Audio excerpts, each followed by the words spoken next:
হাতে ঝালমুড়ির ঠোঙা আর মুখরোচক সেই স্বাদ নিতে নিতেই সিউড়ির রথের মেলায় পায়ে হেঁটে ঘুরছেন রাজ্যের মন্ত্রী জগন্নাথ চট্টোপাধ্যায়। ভিড়ের মাঝে কোনো বিলাসবহুল নিরাপত্তা বা জাঁকজমক নয়, বরং একেবারে সাধারণ মানুষের মতোই মিশে গেলেন মেলা প্রাঙ্গণে।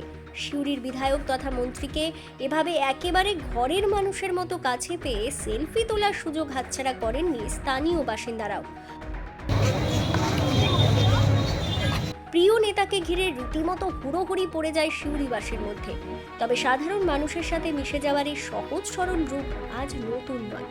আজ বৃহস্পতিবার সকালে সিউড়িতে জনতার দরবার কর্মসূচিতে যোগ দিতে মন্ত্রীমশাইকে দেখা গিয়েছিল সাইকেলে চেপে আসতে।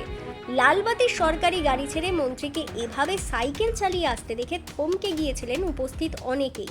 এই প্রসঙ্গে মন্ত্রী জগন্নাথ চট্টোপাধ্যায় অত্যন্ত সহজভাবে জানান যে সরকারি কাজ না থাকলে তিনি সাধারণত সরকারি গাড়ি ব্যবহার করেন না। সরকারি কাজ না থাকলে আমি সরকারি গাড়ি ব্যবহার করি না, শুধু শহরে সাইকেল চড়েই ঘুরে বেড়াই।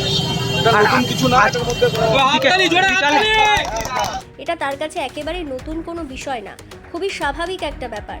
নেতা বা মন্ত্রী নয়, মাটির কাছাকাছি থাকা একজন জনপ্রতিনিধি হিসেবে তার এই সাদামাটা জীবনযাপন ও সাধারণ মানুষের সাথে সহজে মিশে যাওয়ার ধরন সত্যিই নজর কেড়েছে সকলে। সিউড়ি শহরের রথযাত্রার রথের সংখ্যা বিগত বছরগুলির তুলনায় বহুলাংশে বেড়ে গেছে।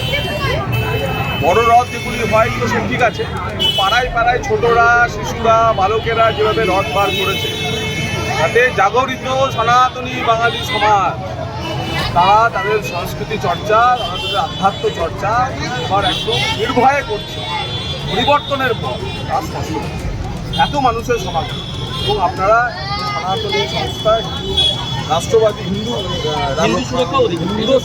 হিন্দু সুরক্ষা অধিকার মঞ্চের তরফ থেকে, আপনারা সংগঠনের তরফ থেকে আপনারা যেভাবে জলছত্র করে সনাতনীদের স্বাগত জানিয়েছেন, সৎকার করেছেন, তাতে সনাতনীরাও আপনাদের কাছে কৃতজ্ঞ। এবং আপনাদের প্রতি আমিও স্থানীয় বিধায়ক হিসাবে, পশ্চিমবঙ্গ সরকারের মন্ত্রী হিসেবে কৃতজ্ঞতা প্রকাশ করছি। আপনাদের ধন্যবাদ।